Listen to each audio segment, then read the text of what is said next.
Lepo pozdravljeni na zaključnem dogodku projekta Naša industrijska dediščina, naš ponos.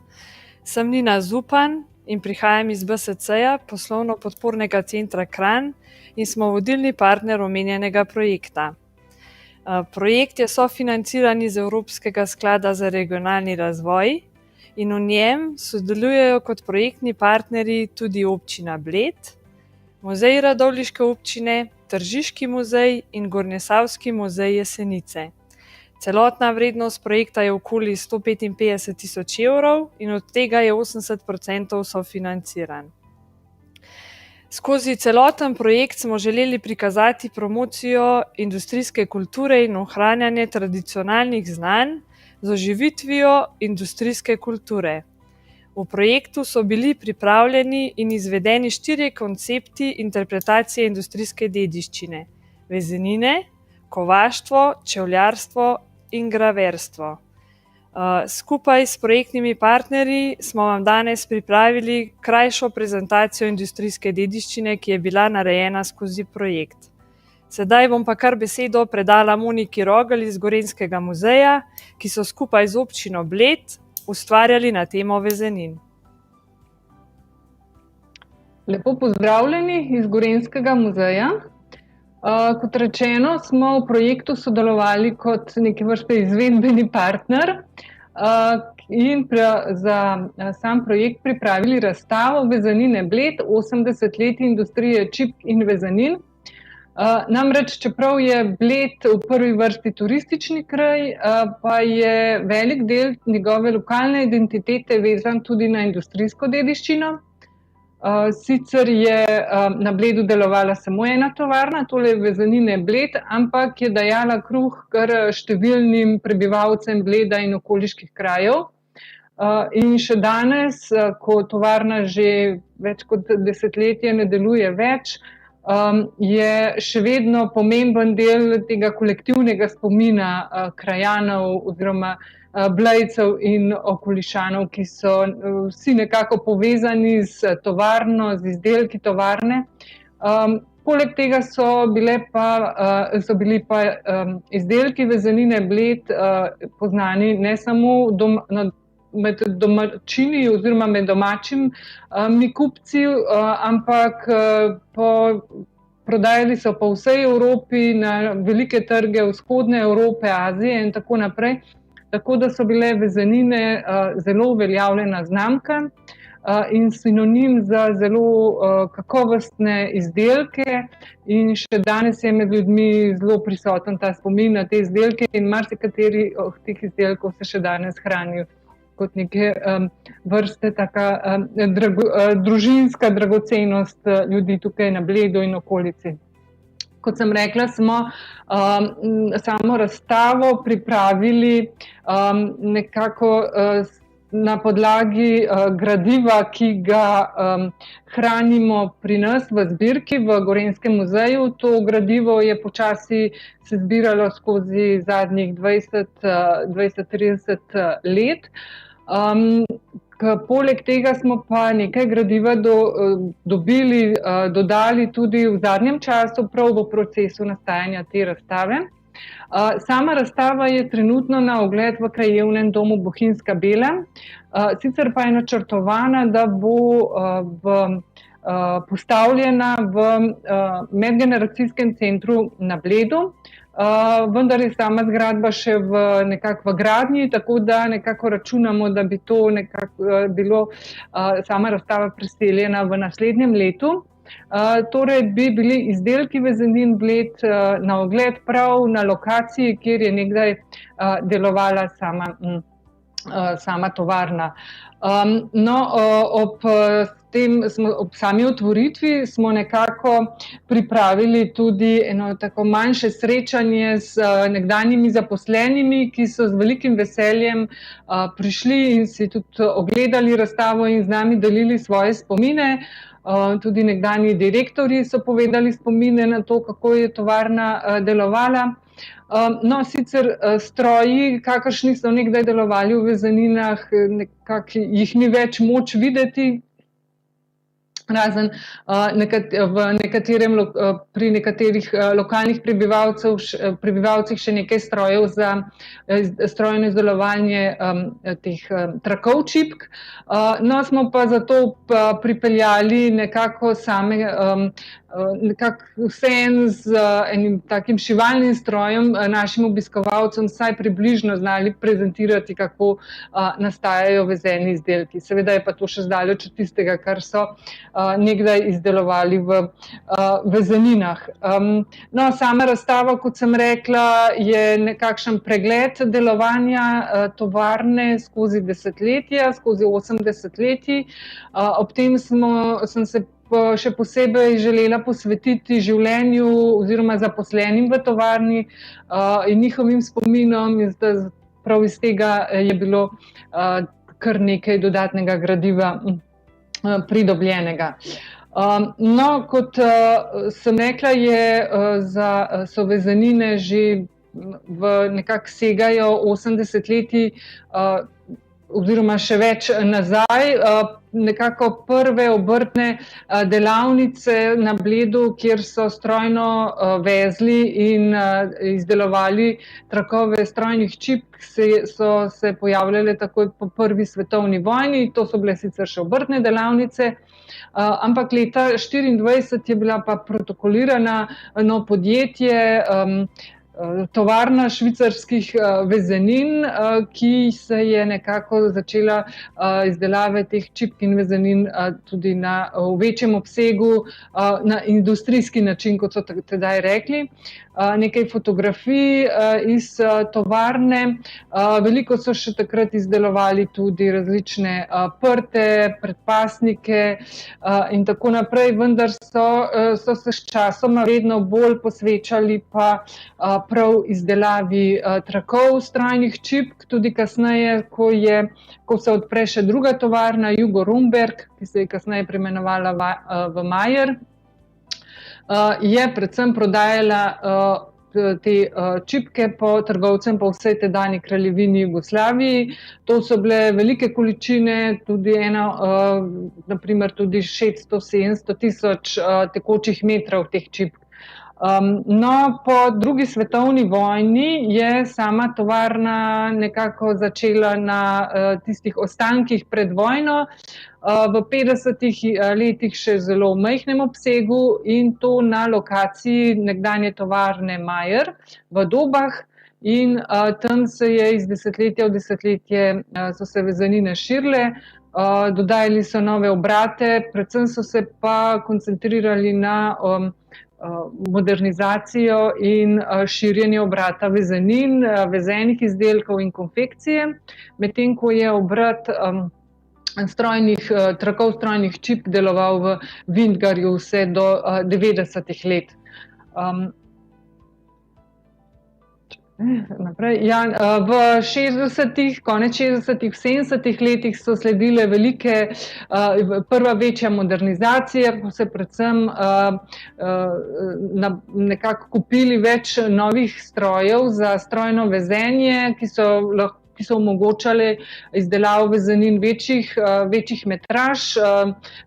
13-jardski stroji so bili to, avtomatski, in s tem obdobjem pa nekako sledimo izjemni širitvi tovarne, kar se je kazalo tudi v številu zaposlenih, ki je od povojnih nekaj deset do sredine 70-ih, konca 70-ih let nekako se povečal na 750 zaposlenih. Kot sem rekla, so bili to večinoma domačini in iz okoliških krajev.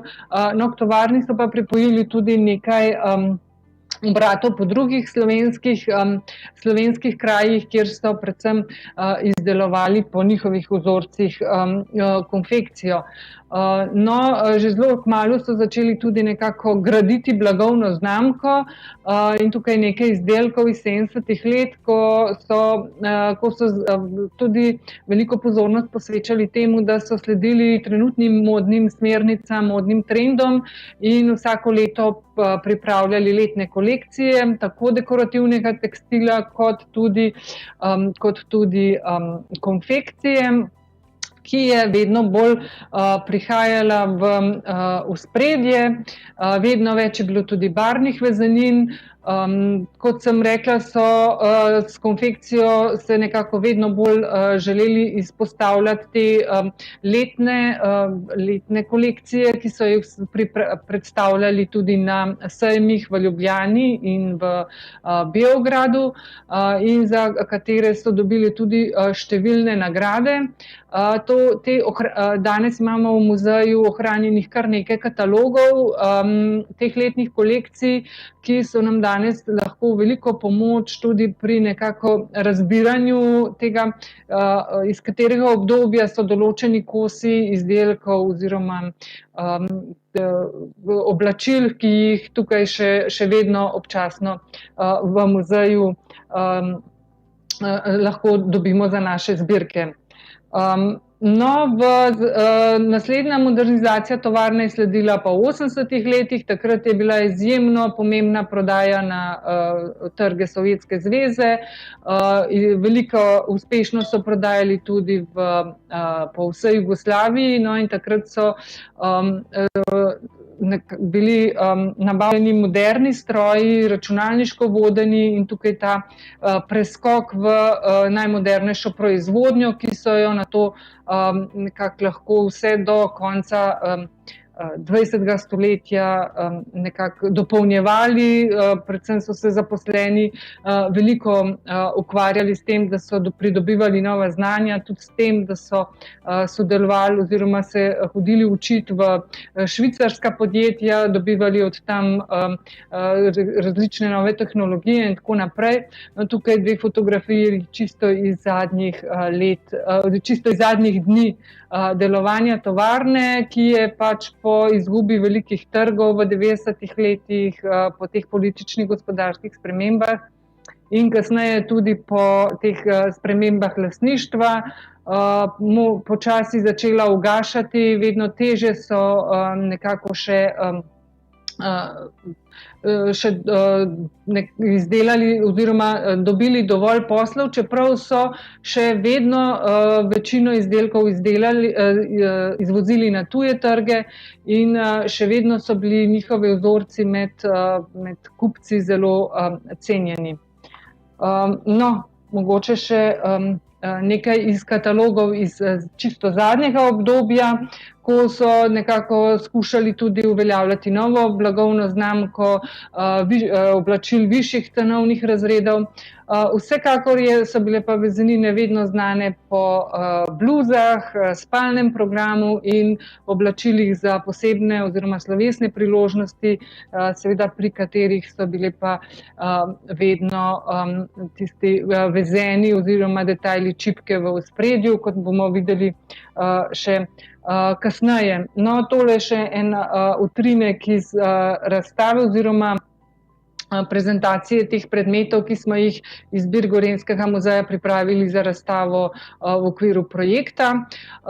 Predvsem največji del naše zbirke zajemajo oziroma predstavljajo knjige vzorcev, ki so se ohranile še iz obdobja pred drugo svetovno vojno, torej obe tovarni, izdelovalnica švicarskih vezenin in tovarna Jugo Romberg, sta nekako svoje izdelke trgovcem po vsej kraljevini Jugoslaviji predstavljali s tako imenovanimi zloženkami oziroma katalogi, v katerih so bili nalepljeni številni te trakovi čipk iz njihovega proizvodnega programa.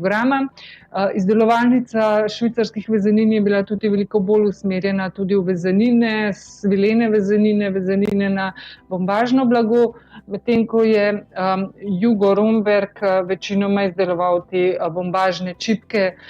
Največ je tega v beli barvi, del so jih tudi barvari v različnih barvnih odtenkih. So pa te zloženke v zelo različnem obsegu, zelo različno sestavljene. Na žalost so zelo slabo dokumentirane oziroma velikem delu ni nobenega zaznamka, iz katerega obdobja so, iz katerega podjetja, tako da vendar iz tistih, kjer te podatke lahko zasledimo, nekako lahko sklepamo, da so imeli tudi na primer stranke izven domačih meja, da so na primer med drugim najdemo tudi zloženko, ki je bila namenjena enemu od prodajalcev na Cipru. No, tukaj, kot vidite, so bile nekatere tudi zelo obsežne, torej najbrž namenjene kakšnim večjim trgovcem.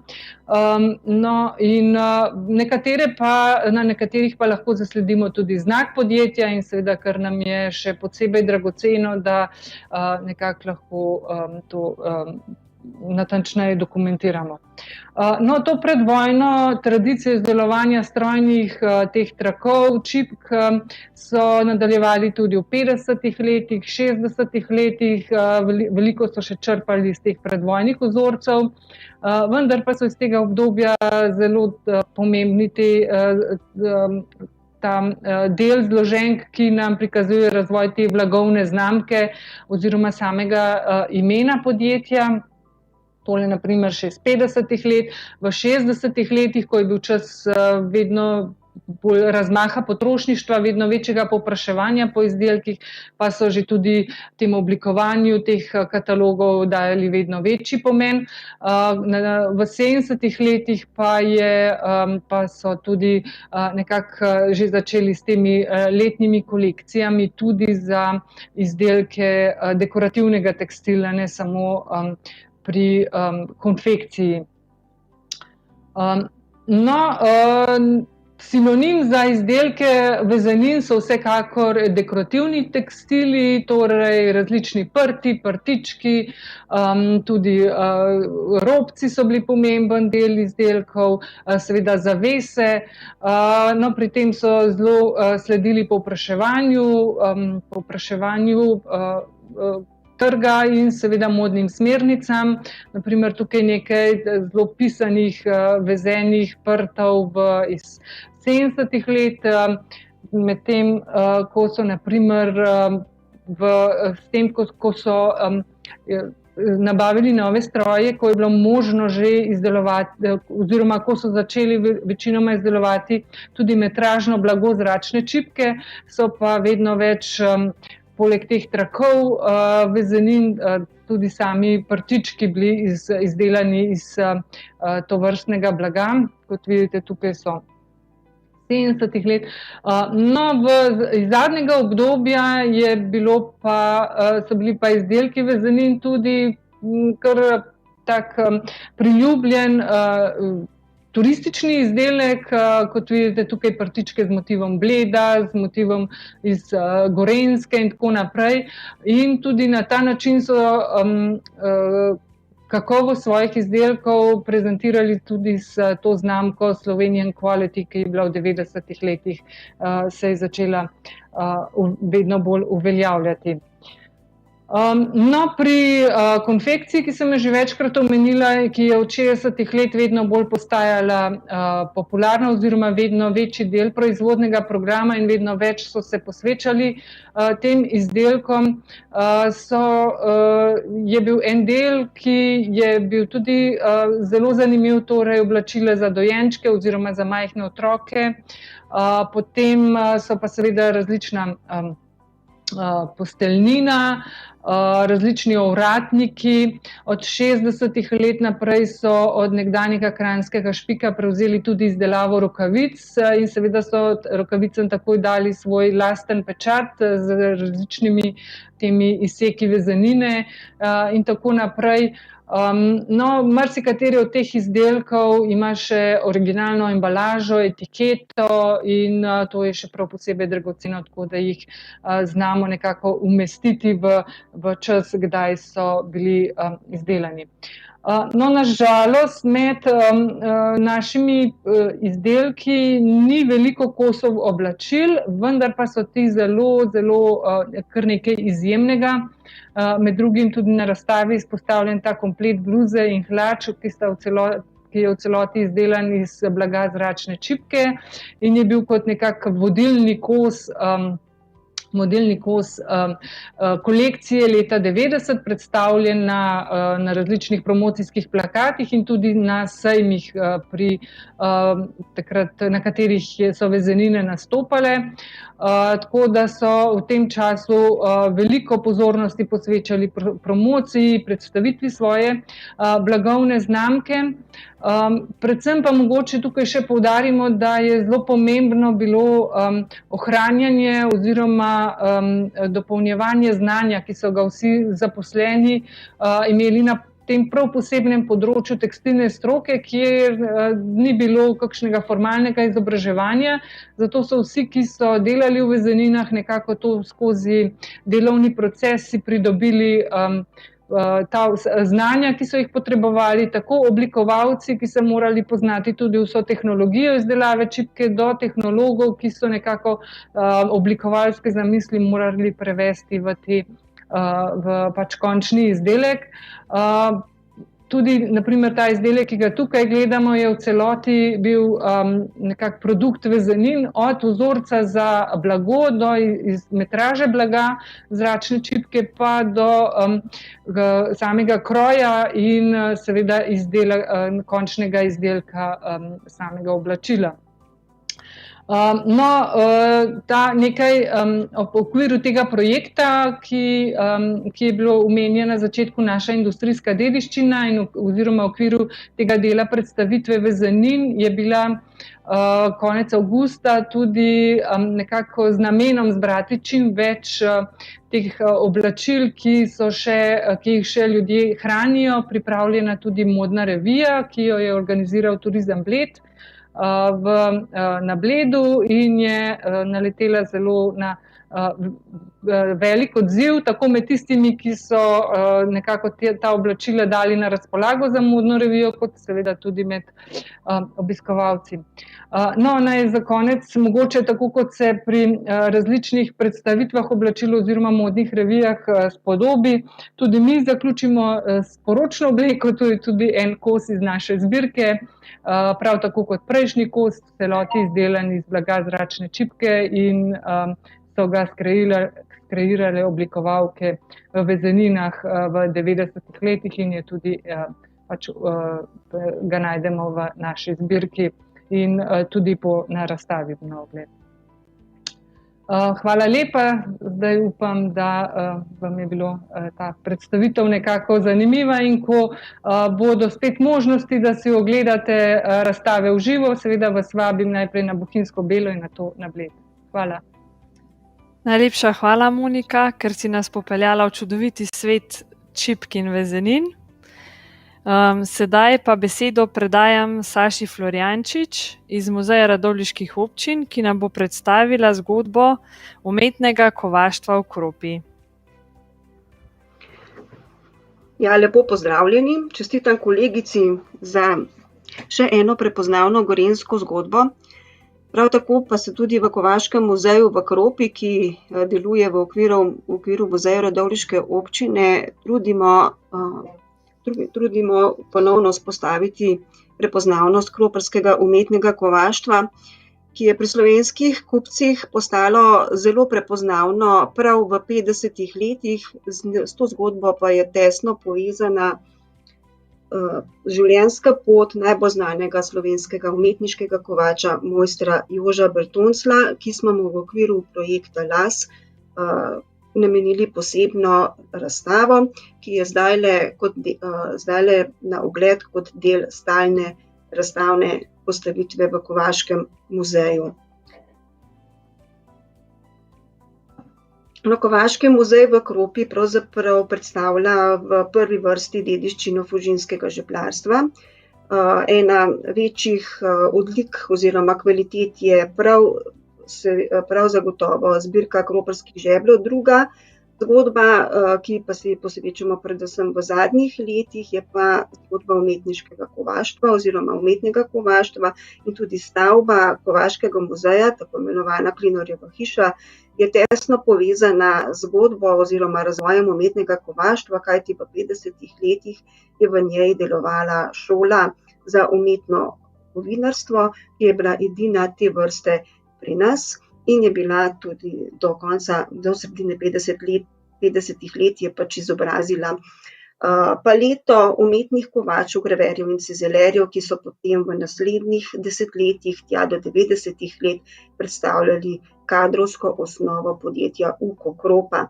Na posnetku desno vidite enega od izpitnih izdelkov iz tega obdobja in pa spodaj srce z žeblji, ki je znak kroparskih umetnih kovačev, uveden že ob začetku oziroma ob ustanovitvi umetno-kovaške delavnice v Kropi leta 1937.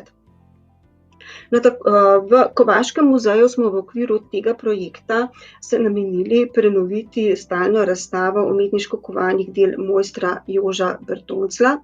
Ta zbirka pa je v Kovaškem muzeju že od 70 let, in sicer od spomladi leta 1975, ko je mojster muzeju poklonil donacijo 42 umetniško kovanih del. Veliko zaslug pri tem je imel tedanji upravnik muzeja Paul de Dermota, ki ga vidimo tukaj na fotografiji, in takratna direktorica muzeja Dovliške občine Maruša Avguštin, ki je tudi prispevala prvo strokovno obravnavo umetnega kovaštva v Sloveniji in tudi opredelila kovaški opus mojstra Joža Bertonclja. No, v Kovaškem muzeju pa smo leta 2017 prišli do nekega neljubega dogodka, namreč zaradi stanja hiše je prišlo do izlive vode in zbirko umetniško kovanih del mojstra Joža Bertonclja v tako imenovani Bertoncljovi sobi je bilo treba začasno deponirati in smo pristopili k projektu, da se ta zbirka nazaj vzpostavi, ker predstavlja posebno zbirko v muzeju in ljudje so za njo zelo zainteresirani. Morali smo jo pa potem namesto v tisti prejšnji, tako imenovani Bertoncljovi sobi, premakniti v zgornje nadstropje muzejske hiše. Takole so izgledala dela letos poleti, ko so se dela zaključevala, sicer smo raziskovalno k temu projektu pristopili že nekaj let prej, zbirali in dokumentirali gradivo o kovaškem opusu mojstra Joža Bertonclja in nazadnje tudi vso to vsebino zaokrožili na razstavnih vsebinah. No, takole zdaj izgleda nova stalna razstava mojstra Joža Bertonclja. Odprtja zaradi trenutne situacije sicer ni bilo, ampak vseeno je razstava že v prvem mesecu po odprtju doživela lep odziv, predvsem zaradi lepega oblikovanja, ki nekako bolj smiselno predstavi ves kovaški opus mojstra Joža Bertonclja, med katerimi so prevladovale kovalne mreže, pri katerih je večinoma izhajal iz tradicije gorenjskega baročnega stavbarstva in jih potem nadgrajeval v samostojna umetniška dela. Potem gre za niz masivnih svečnikov in pa raznih manjših plastik, med katerimi so značilne maske, ovnove glave in pa svetopisemski motivi ptice.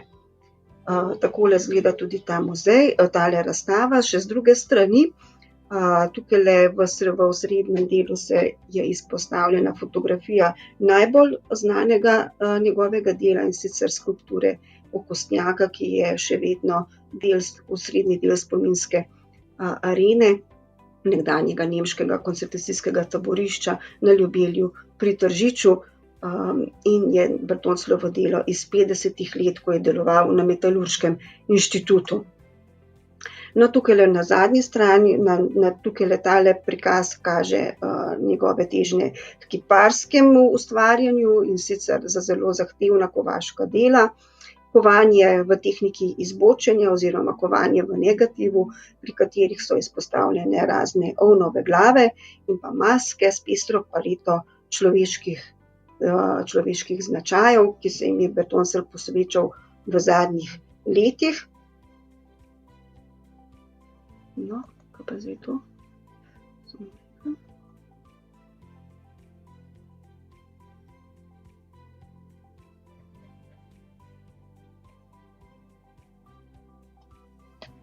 Ne morem premakniti naprej.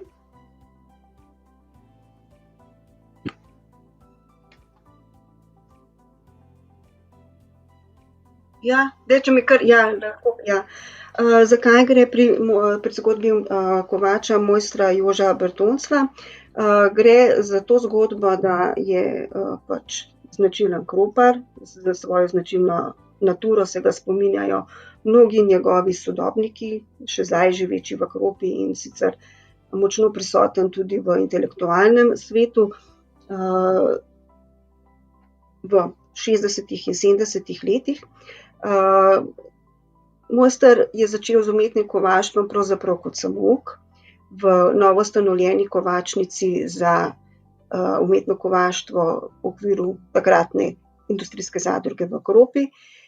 Pod vodstvom takratnega ravnatelja Jožeta Gašperšiča se je pa potem razvil v izrednega mojstra kovaških tehnik in po vojni tudi postal mojster umetno-kovaške delavnice pri tovarni Plamen. Že kmalu po drugi svetovni vojni je začel težiti tudi k samostojnemu delu, in tako, da je ustvarjal tudi zase in se priključil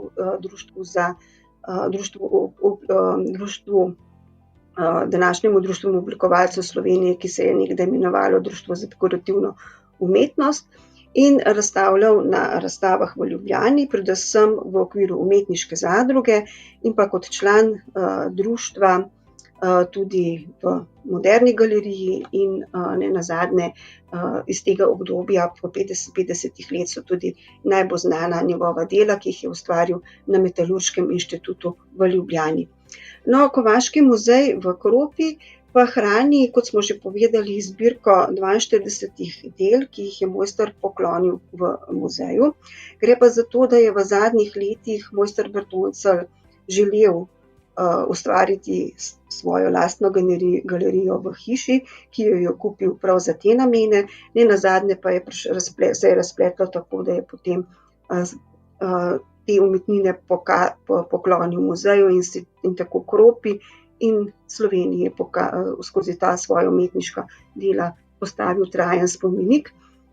Mi smo v okviru tega projekta zelo natančno dokumentirali njegovo dediščino v Kropi, v obeh kroparskih cerkvah, pri njegovih sorodnikih v Kropi in pa na raznih lokacijah na Gorenjskem in pa v Ljubljani, ki jo je tudi zaznamoval s svojimi deli.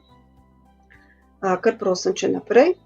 No, njegovo najbolj znano delo je seveda ta skulptura Okostnjaka, ki je nastala leta 1954, ne v Kropi, ampak na Metalurškem inštitutu, kjer je imel najbolj idealne pogoje za svoje ustvarjanje in je v tem obdobju tudi ustvaril najbolj monumentalna dela. Spomenik je nastal leta 1954 po idejni zasnovi arhitekta Borisa Kobeta, ki je avtor celotne spominske arene na območju nekdanjega podljubelskega taborišča. Z arhitektom Kobetom pa sta potem v naslednjih letih sodelovala še naprej. Bil je pravzaprav eden redkih arhitektov, s katerimi je Bertoncelj redno vzdrževal stike. No, Bertoncljeva dela so danes pravzaprav po vsem svetu, na vseh kontinentih. Veliko podatkov o tem bo potrebno še zbrati. Vemo za nekatere inštitucije v Združenih državah Amerike in pa v Nemčiji. Tukaj je primer lestenca, ki ga je takratni direktor Metalurškega inštituta poklonil Tehniški univerzi v Klaushalu v Nemčiji, in ta lestenec ostaja še do danes simbol dolgoletnega sodelovanja med Naravoslovno-tehniško fakulteto v Ljubljani, se pravi oddelka za materiale in metalurgijo, in pa Tehniško univerzo v Klaushalu, seveda pa gre tukaj le za eno najbolj monumentalnih kovaških del iz tega obdobja, ko je Bertoncelj deloval na Metalurškem inštitutu v Ljubljani.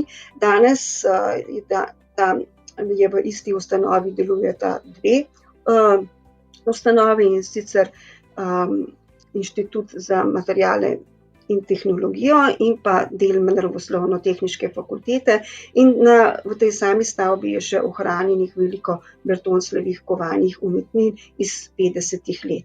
No, Bertoncelj je tudi v dobršni meri zaznamoval podobo Ljubljane, tudi tokrat v povezavi z arhitektom Borisom Kubetom.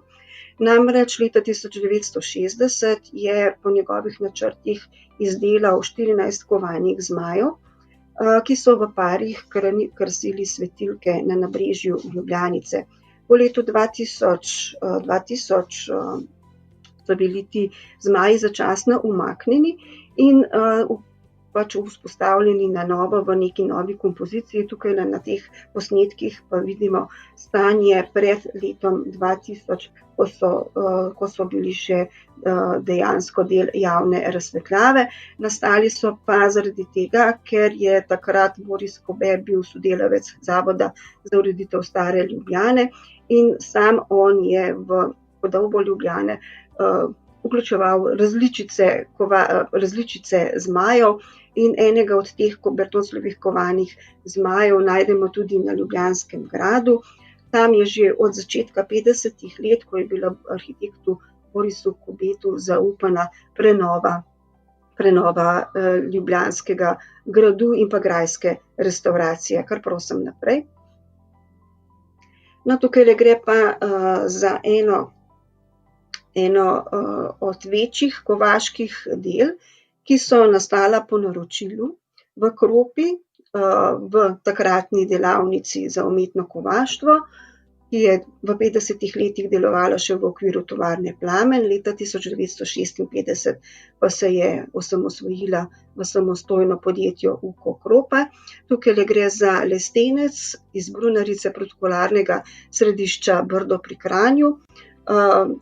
Kovači iz Krope pa so opremili s svojimi deli tudi veliko drugih javnih stavb na Gorenjskem v tem času, na primer v Vili Bled, pa potem kopališče v Kropi in druge stvari, druge pomembne objekte na področju Slovenije in tudi Jugoslavije. Kar prosim naprej. No, tukaj je pa še en del razstave, ki pa želi nakazati celotno zgodbo umetnega kovaštva v Kropi in predstaviti značilne izdelke kroparskega umetnega kovaštva, ki so bili zasnovani po drugi svetovni vojni v 50 letih. In avtor veličine teh zasnov je prav tako mojster Joža Bertoncelj, ki je desetletje po drugi svetovni vojni deloval še v Kropi kot mojster umetno-kovaške delavnice in tudi hkrati kot strokovni učitelj tehnologije kovaštva na industrijski kovinarski šoli, ki je nazadnje delovala do sredine 50 let kot šola za umetno kovaštvo. Kar prosim naprej. No, tukaj gre pa za prikaz nekaj teh izdelkov iz obsežne fotodokumentacije podjetja, ki je še ohranjena. In sicer v teh izdelkih so izražene poteze kroparskega umetnega kovaštva in prepoznaven slog, ki ga je v veliki meri sooblikoval prav mojster Joža Bertoncelj, se pravi, gre za izdelke iz masivnega železa, ki so bogato razčlenjeni, dekorativni, uporabljali so veliko rastlinske in živalske ornamentike, med katerimi so prevladovale ovnove glave, psi in pa seveda zmaji, ki so posebna prepoznavnost Krope, prav zaradi mojstra Joža Bertonclja, ki je v svojem ustvarjalnem opusu izdelal več kot 20 kovanih zmajev. No, kot sem že prej povedala, je v 50 letih delovala v Kropi edina šola za umetne kovače v Sloveniji in tako je ostalo do danes. Na tej šoli se je izučilo okrog 40 mladih fantov in deklet. Fantje večinoma kot umetni kovači, dekleta in tudi nekateri fantje pa tudi kot graverji in cizelerji, ki so prav tako ustvarjali umetno-obrtne izdelke, se pravi gravirane in cizelirane vaze in potem razne stenske okrase. Nato so se pa preusmerili v v izdelovanje žigov za industrijo in tudi za opremo pošt.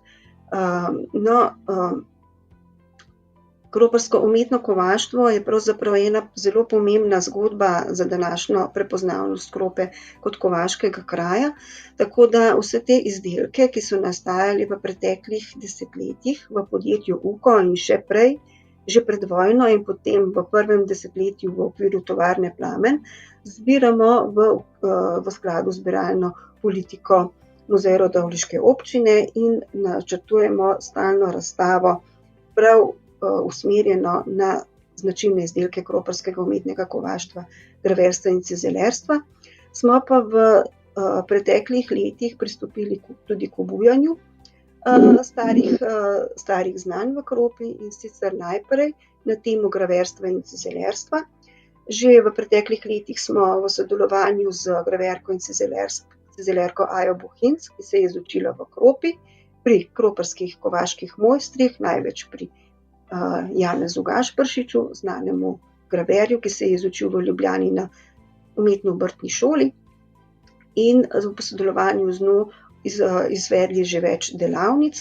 V okviru projekta pa smo za letošnji kovaški šmaran, se pravi kroparski krajevni praznik, v kulturnem domu v Kropi izvedli še eno delavnico na temo umetnega kovaštva, ki bo v naslednjih letih doživela tudi nadaljevanje.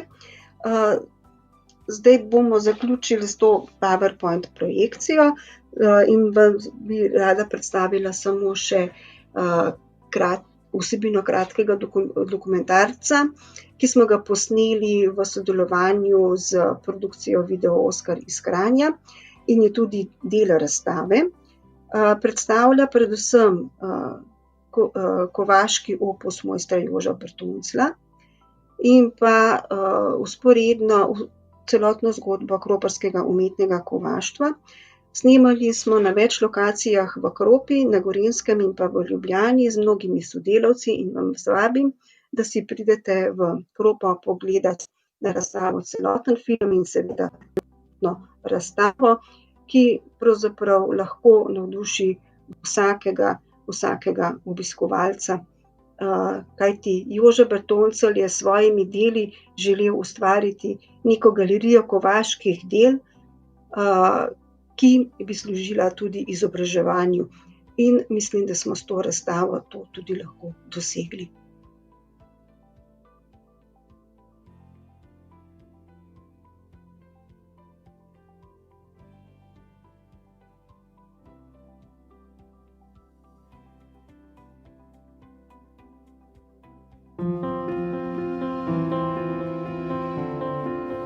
Kovaški mojster Joža Bertoncelj, rojen leta 1901 v Kropi, je še vedno najpomembnejše ime na področju sodobnega oblikovanja železa v Sloveniji. Z naravo železa se je začel spoznavati že kot otrok v Vigencu, tako kot generacije kroparskih žebljarjev pred njim. Svojo uporno naravo in vero v umetniško poslanstvo se je dvignil nad trdo kovaško življenje in Kropi svojim delom ustvaril trajen spomenik. Joža Bertoncelj je bil mojster umetnega kovaštva. Njegovi izdelki so iskrivi, živahni, kot je bilo njegovo življenje. Tudi ta zmaj, ki je pred njegovo hišo, je tak kot on. Rekel je, da mora biti priklenjen z verigo, da ne bi letel za kiklam po Kropi. Njegova dela odražajo izjemno poznavanje in spoštovanje tradicije starih kovaških tehnik.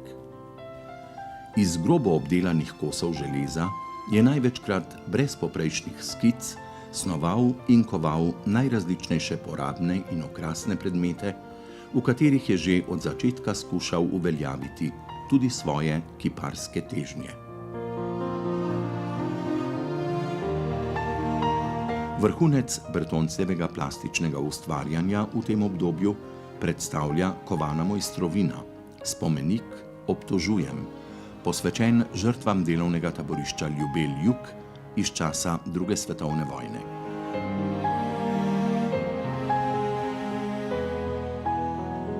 Jaz mislim, da je Bertoncelj velik fenomen, ki je povzdignil kovaštvo na višji nivo, tudi, bi rekli, lahko zaradi Plečnikove šole. Ker že Plečnik je polagal veliko v to, da so njegovi učenci poznali vse materijale. To je prinesel iz Prage in to so povzeli nekateri njegovi boljši učenci, med katere je sodil tudi Boris Kobe. Za Ljubljano pa gre še za preplet večjih zadev.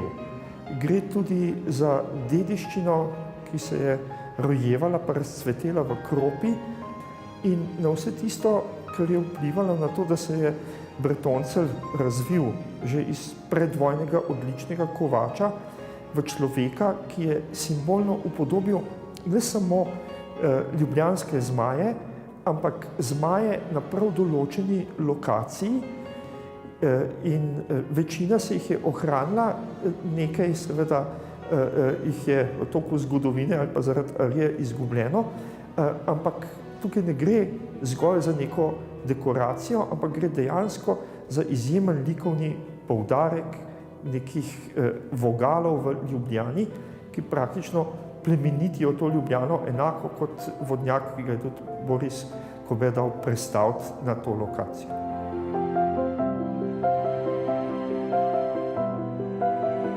Večina kovanih del, ki so nastala v mojstrovem zrelem obdobju, je monumentalno zasnovanih.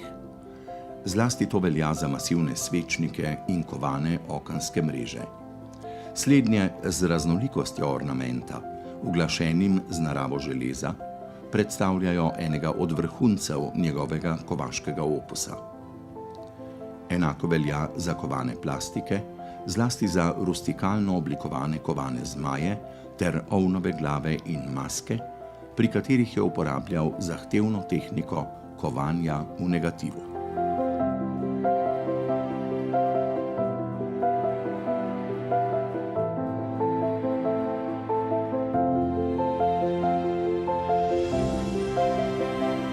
Kovaški mojster Joža Bertoncelj je izhajal iz resničnega poznavanja narave železa.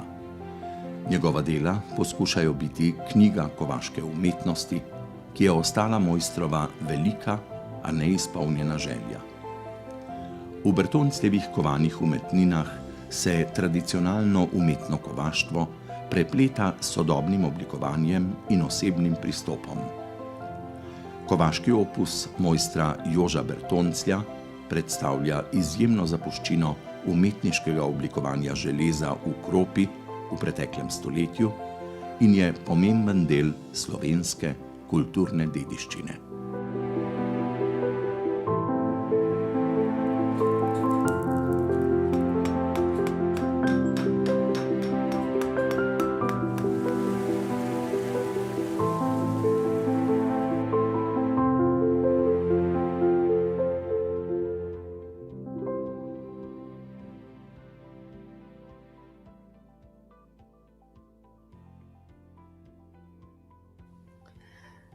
Najlepša hvala, Saša, za zanimivo predstavitev zgodbe iz Krope. Sedaj pa vabim Bojana Knifica iz Tržiškega muzeja, da nam bo predstavil obutveno dediščino. Lepo pozdravljeni v imenu Tržiškega muzeja. Tržič je pomembno obrtno središče, pomembno industrijsko središče, zaznamovala ga je dediščina rokodelcev in obrt, ki so izdelovali razne izdelke. V 15. stoletju je Tržič dobil trške pravice in na podlagi teh trških pravic so se potem rokodelci začeli razvijati. Prva je bilo ogromno kovačev v Tržiču, tudi izdelovalcev žabljev, potem veliko usnjarjev, nogovičarjev, razvijajo se tiskarji.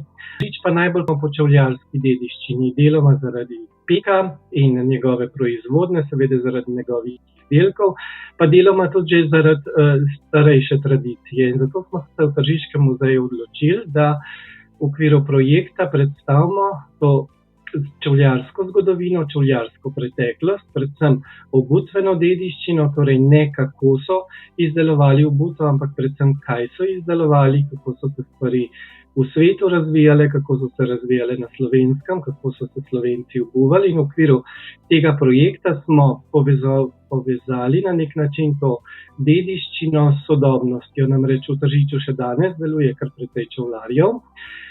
Tako da smo na razstavi, ki smo jo pripravili pred šuštarskim praznikom, predstavili zgodovino obuvanja in razne čevlje in obuvala, ki so jih nekdaj nosili na modni reviji, potem v okviru šuštarskega praznika pa današnje tržiške čevljarje, ki smo jih tudi na nek način povezali seveda z dediščino. Tako da jaz predlagam, da si pogledamo najprej en utrink iz razstave, ki je bila odprta v Galeriji Atrij v mesecu septembru.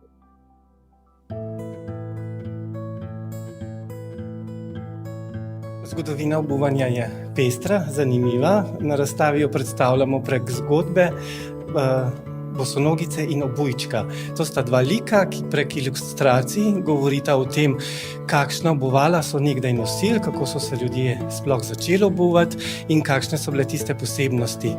Najstarejša so 10 000 let stara obuvala, ta so ohranjena, čeprav so se ljudje obuvali že prej. To so antropologi raziskali z analizo nožnih kosti. Najstarejše usnjeno obuvalo je iz Armenije, je taka preprosta malha, sicer so pa potem Rimljani razvili številne različice sandal. Ameriški staroselci so nosili mokasine, v Evropi so bile znane opanke, v srednjem veku, pa potem v 15. stoletju se pa uveljavijo kljunasti čevlji. To je bil čevelj, ki je imel spredaj kljun. Ta kljun je nakazoval, koliko je kdo bogat, od tam je tudi rek živeti na veliki nogi, namreč določeno je bilo, koliko je lahko konica dolga, glede na to, kje na družbeni lestvici je bil kdo. Po tem kljunastem čevlju se v Evropi uveljav moda čevljev s širokim prednjim delom. Ti čevlji so dobili tudi različna imena, rekli so jim račji kljun, medvedja taca ali pa kravji gobec. Benečanke pa uvedejo modo čevljev z visokimi podplati, pretiravajo skoraj do skrajnosti, tudi več kot pol metra so bili visoki ti podplati in od tega čevlja je tudi rek, da daš nekoga na čevelj. Namreč zgodba govori o tem, da sta služkinji svojo gospodarico dale na čevelj, šle z njo tam po Benetkah in jo tam pustile na sred trga in je ostala na čevlju, tako kot če danes damo enega na čevelj. Se pa na podlagi tega beneškega čevlja v Evropi začne uveljavljati čevelj s peto. To je bila posebnost v tedanjem času. Kralj Ludvik, francoski kralj, je bil znan po tem, da je čevlje z rdečo peto rezerviral zase in jih drugi niso smeli nositi.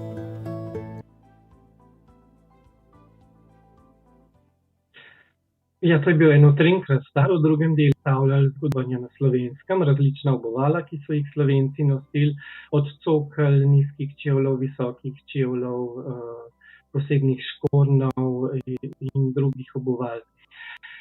Potem smo pa v okviru projekta pripravili modno revijo, torej letos ni bilo šuštarske nedelje zaradi znanih razmer. Bil pa je šuštarski praznik. V Tržiškem muzeju smo skušali vendarle opozoriti, da je čevljarska dediščina v Tržiču pomembna, da se s čevljarsko dediščino srečujemo in da jo ne smemo pozabiti. In ta modna revija je na nek način predstavlja dediščino obuvanja, na drugi strani pa seveda to sodobno obutev oziroma izdelke današnjih tržiških čevljarjev. V sodelovanju z Matejem Slabim, podjetjem ProAlp, izvedli ta dogodek. Povabili smo vse tržiške čevljarje, velika večina se je odzvala, vsi so predstavili oziroma nam posodili za to modno revijo obuvala, ki jih izdelujejo, in ta obuvala so predstavljena. Predstavili so jih pa člani folklorne skupine Karavanke, ki so v manekenov bili na tej modni reviji. Ob njih je bil Hadič, ki je predstavljal zgodbo iz čevljarske tradicije, Kranjc pa je program povezovala. In prvi so se na modni reviji predstavili delavci oziroma izdelki so bili predstavljeni podjetja Migi. To je podjetje, ki ima 25 zaposlenih, izdelujejo sodobno obutev, posebej se posvečajo ortopedski obutvi, razvijajo mnoge nove stvari, nov razvoj delajo za tuja podjetja, predvsem za Švico, za Japonsko in nekaj teh obuval, ki jih izdelujejo, ki jih prodajajo, smo na tej modni reviji predstavili.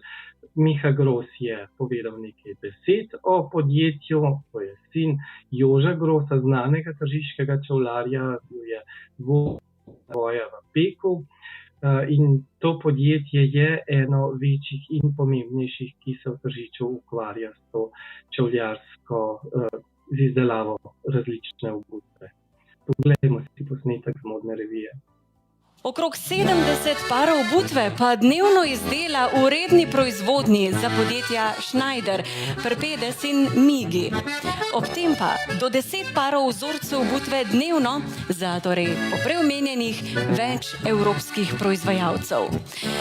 Znano pa je potem, da poslovnim partnerjem torej v celoti ali delno pripravijo sam razvoj novega modela obutve in v tem so zares izjemni, inovativni, kot smo slišali tudi prodorni, ekskluzivni. Nudijo torej celoten tehnični paket, od tehničnega modeliranja, razvoja osnovnih modelov, kopit, nožev za sekanje, organizacije proizvodnje in tudi drugega.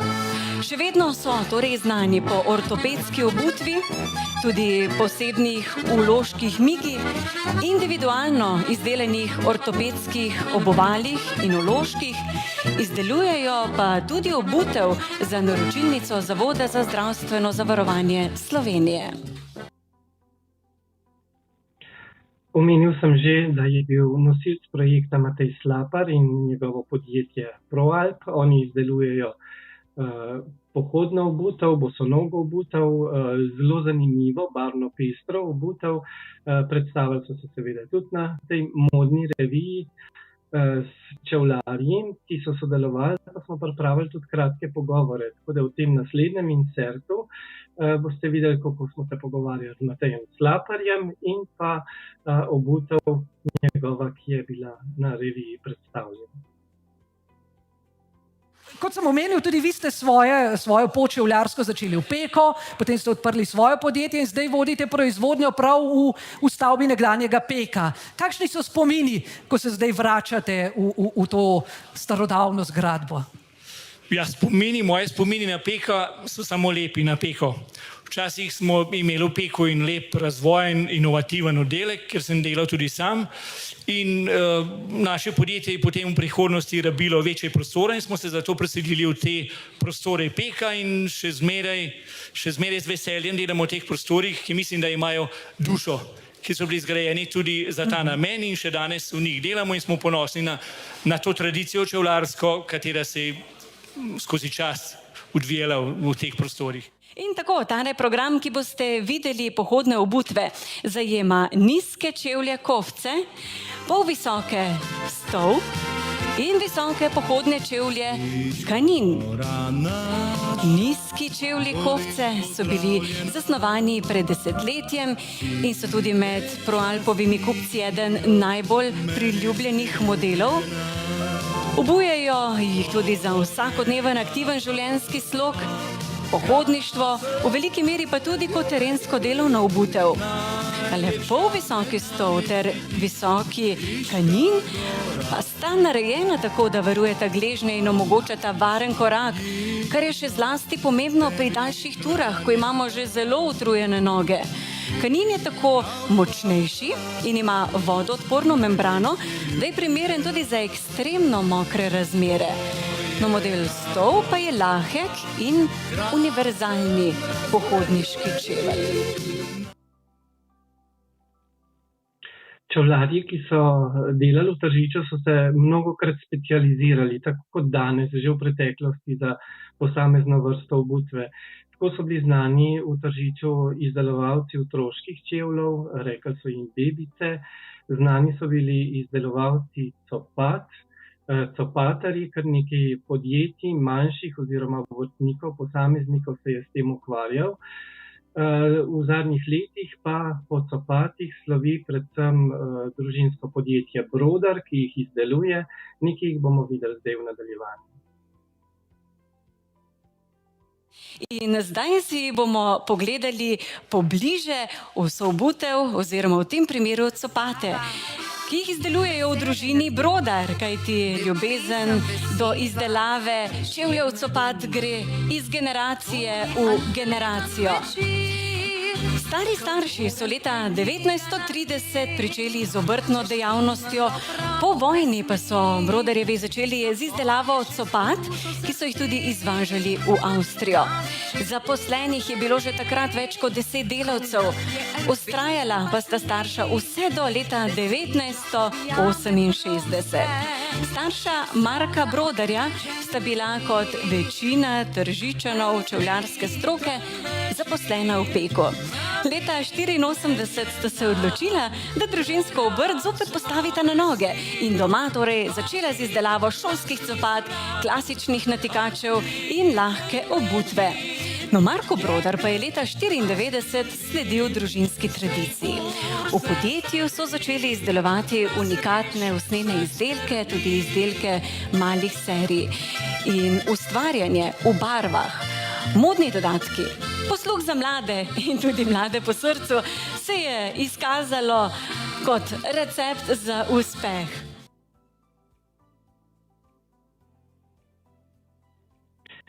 Večkrat je bila omenjena tradicija in dediščina in tradicija seveda na vsak način zelo pomembna.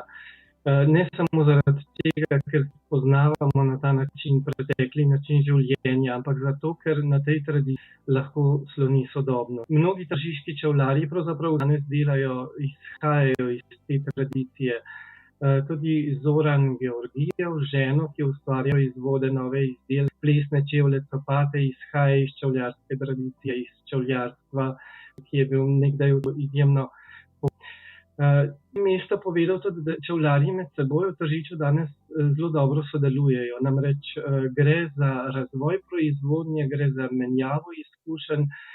Mnogi čevljarji povezujejo več različnih obrtnikov, povezujejo to izdelavo in na ta način prispevajo seveda tudi k temu, da ljudje v Tržiču imajo delovna mesta in da se s čevljarsko dediščino, oziroma ne samo dediščino, seveda s čevljarsko sodobnostjo ukvarjajo. Zoran Georgijev z ženo izdeluje torej copate, tukaj na modni reviji so bili pa predstavljeni tudi posebni plesni čevlji, pa poglejmo. Torej, vemo, da v Tržiču nasplošno ni doma samo čevljarska dejavnost, temveč tudi plesna. Ljubezen do plesa, izdelovanja čevljev sta omenjena zakonca združila in omogočila, da imajo plesalke na lahke noge z lahko obutvijo, ki jo že lahko vidite. Kajti po vzoru plesne obutve izdelujejo zares lahkotne, moramo še to besedo enkrat omeniti, ženske čevlje s satenastimi vezalkami in tankim ravnim podplatom. In ja, če takole dobro pogledamo, prav pristajajo tudi oblačilom za prosti čas, mogoče lahko nosite tudi k džinsu, zdaj tako ali tako vse modno. Njihov elegantni videz pa lepo dopolni kombinacija tudi z drugimi elegantnimi oblačili. Gibljiv podplat ima nasplošno odličen stik s podlago in daje takšen čudovit občutek bose noge, če smo že o tej bose nogi govorili poprej. Poleg čevljarjev, ki izdelujejo predvsem sodobno obutev, imamo v Tržiču tudi nekaj takih, ki izdelujejo obutev še po starem. To je zahtevno delo, tukaj je potrebno imeti posebna znanja in eden od teh izdelovalcev je Roman Zaplotnik.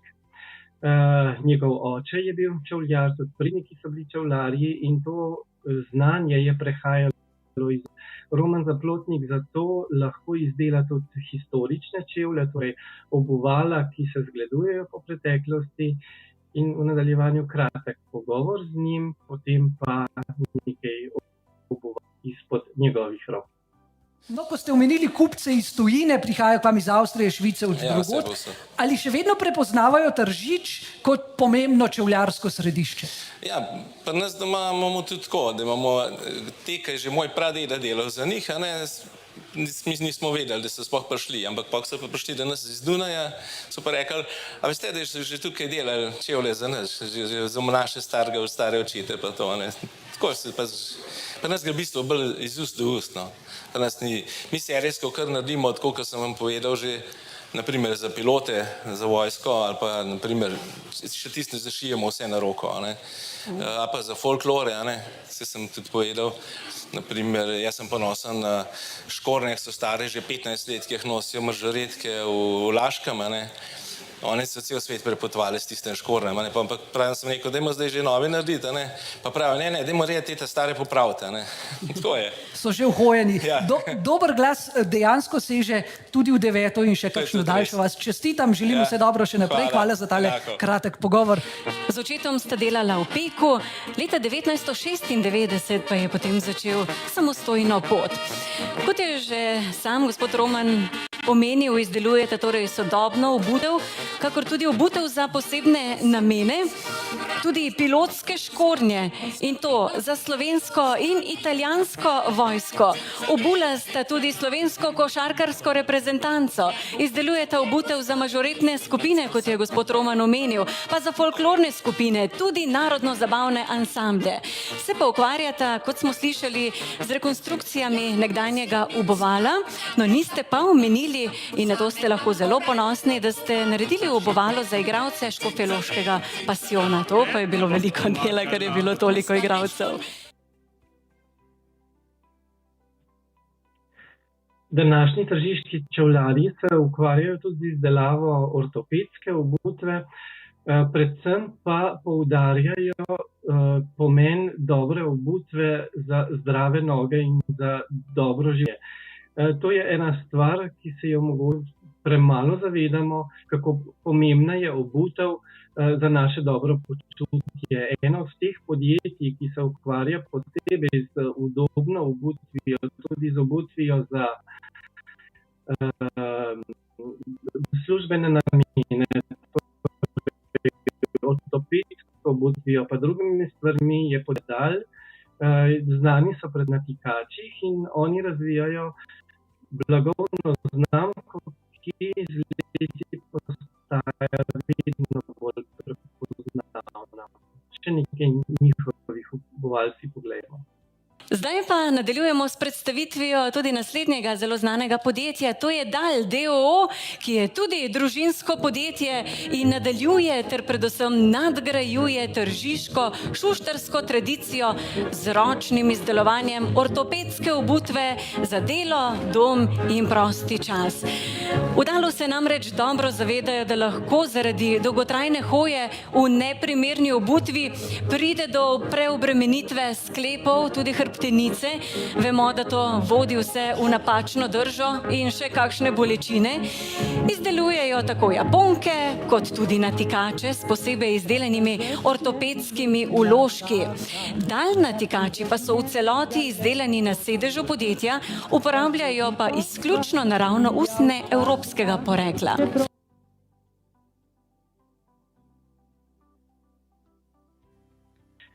Projekt, s katerim ukvarjam v zadnjem letu, dveh. Predvsem pomembno spoznavanje dediščine, da je pomembno poznavanje tradicije in da je pomembno spoštovanje vsega tega. Namreč sodobno obutev, če smo na področju obutve, se naslanja na dediščino in tukaj prehajanje znanja iz rodbine v rodbino, iz roda v rod, je ključnega pomena. Tržič še danes slovi kot čevljarsko središče, Tržiški muzej ima največjo čevljarsko zbirko na Slovenskem, sodobno razstavo čevljar. Želimo si seveda, da to ostane prepoznavni znak Tržiča tudi v prihodnje. Hvala, Bojan, ker si nas popeljal v raznoliki svet čevljarstva. Zdaj nam bo pa Marko Mugarli iz Gornjesavskega muzeja Jesenice predstavil še kovaštvo.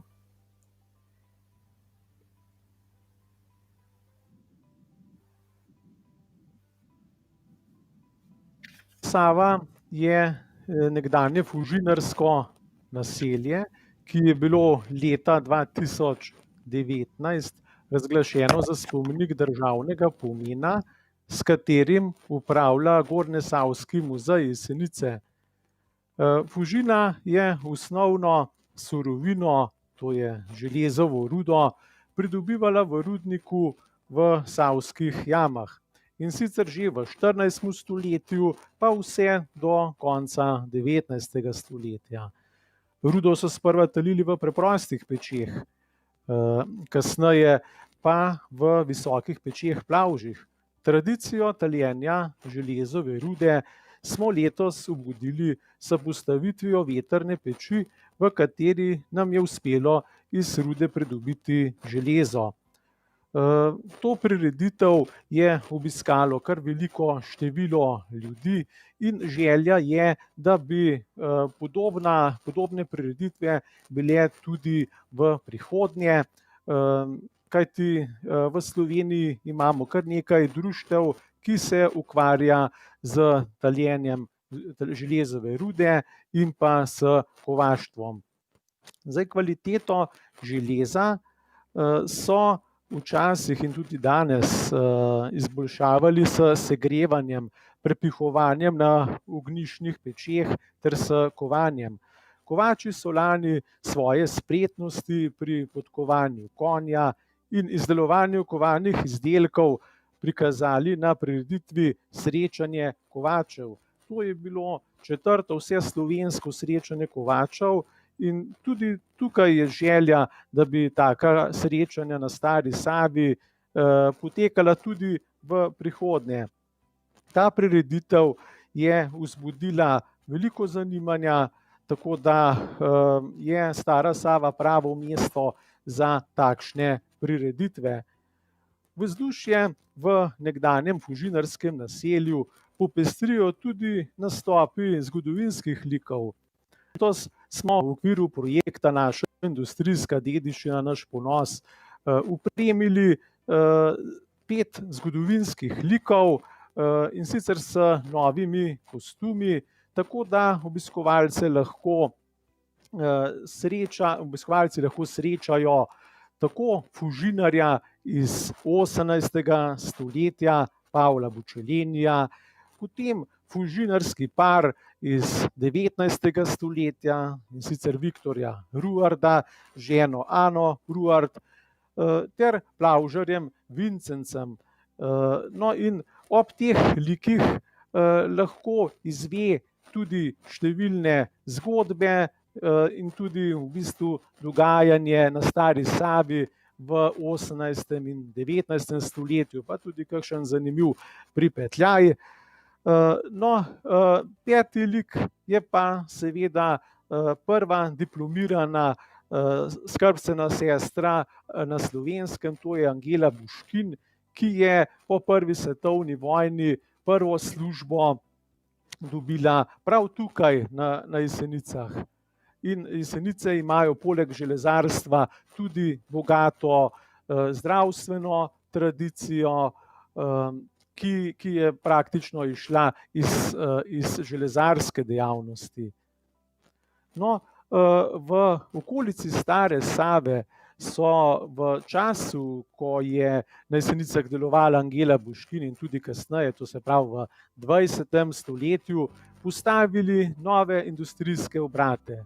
Iz obdobja industrializacije smo letos obnovili kar 15 enot industrijske dediščine, s katerimi lahko prikažemo delovne postopke od priprave železove rude za taljenje do jeklenih izdelkov. Rudo so pred zakladanjem v plavž najprej zdrobili in pražili. Za drobljenje rude so poskrbeli mlini. Enega izmed njih smo letos obnovili in postavili v razstavo industrijske dediščine v prireditveni prostor na Stari Savi. Za prenašanje tekočega železa in jekla iz plavža oziroma jeklarne ter livarne so uporabljali lonce ponovce, ki so jih zaradi visokih temperatur obložili s šamotno peko. Izdelovali so jo v jeseniški šamotarni. Spomin na šamotarno se je ohranil v mešalcih ognjevzdržnega materiala in letos smo s tem projektom obnovili kar 2 mešalca. Iz jeklarne so jeklo odpeljali v valjarne, kjer so ga na valjavskih ogrodjih zvaljali v pločevino ali v različne profile, ki so jih z industrijskimi škarjami odrezali na želeno dimenzijo. Mi smo letos obnovili tako nekaj teh valjavskih ogrodij, kot tudi industrijske škarje in postavili v že omenjeni prireditveni prostor na Stari Savi. Strojno opremo iz vseh teh železarskih obratov je bilo potrebno stalno vzdrževati. Zato so poskrbeli vzdrževalci v posameznih obratih, kot tudi v mehanični delavnici. Pri tem so si pomagali z ravnalnimi stroji, družnicami in brusilnimi stroji. Tudi letos smo v tem projektu obnovili eno enoto te industrijske dediščine s področja vzdrževanja, in sicer ravnalni stroj oziroma stružnico. Potem imamo tudi obnovljen brusilni stroj. Tukaj na fotografiji lahko vidite delavko ob brusilnem stroju v obratu jeklovlek. Zdaj, tukaj je ta fotografija zelo nazorna, da pri svojem delu je bilo potrebno upoštevati tudi varnostne ukrepe, kot je recimo nošenje čelade, rute in pa plašča. No, če se povrnemo nazaj še na samo potek pravzaprav proizvodnje, potem so pločevino in jeklo iz valjaran pripeljali v predelovalne obrate, v katerih so material predelali v elektropločevino, žico in cevi. Iz teh obratov so se ohranili 2 valjavska stroja, žičarski stroj in pa regulator vrtljajev pogonskega jermena. Tudi vse te omenjene stroje smo letos obnovili. Industrija, kot pa veste, je tudi velika porabnica električne energije. Jeseniška železarna je imela svoje hidroelektrarne in eno termoelektrarno. Njihovo opremo smo tudi letos obnovili, med njimi tudi najstarejšo ohranjeno parno turbino v Sloveniji. Tako da obnovljena industrijska dediščina, lahko rečemo, da izboljšuje podobo našega industrijskega mesta in bogati naše življenje. Saj zbuja radovednost, pozornost obiskovalcev, domačinov in tudi na nek način zbuja navdih za ustvarjalnost. Tako da s to dediščino, ki smo jo tudi prikazali v posameznih prireditvah, potem preko vodenj v teh zgodovinskih likov in tudi obnovljene dediščine popestrimo dogajanje na Stari Savi in vabimo pravzaprav obiskovalce iz bližnje in daljne okolice, da obiščejo Jesenice, obiščejo industrijsko mesto in da so nad tem mestom in muzejem tudi navdušeni in da si zaželijo ponovnega obiska tega mesta. Hvala lepa, Marko, ker si nas popeljal v čudovit kovaški svet. Jaz bi se pa v bistvu ob koncu rada zahvalila vsem projektnim partnerjem za uspešno izpeljane čudovite zgodbe prezentacije industrijske dediščine in seveda za sodelovanje pri projektu, ki se s tem dogodkom tudi zaključuje. Gorenjska je bila ena izmed najrazvitejših industrijskih pokrajin, tako da je slika industrijskih panog, ki so narekovale tako poslovno-ekonomsko kot tudi družbeno življenje ljudi, zelo raznolika. Na BSC-ju imamo kar nekaj projektov na temo industrijske dediščine, tako da se bomo še naprej trudili za oživitev industrijske kulture, v kateri vidimo veliko priložnost za razvoj Gorenjske. Vsem bi se najlepše zahvalila za ogled in vas lepo pozdravljam.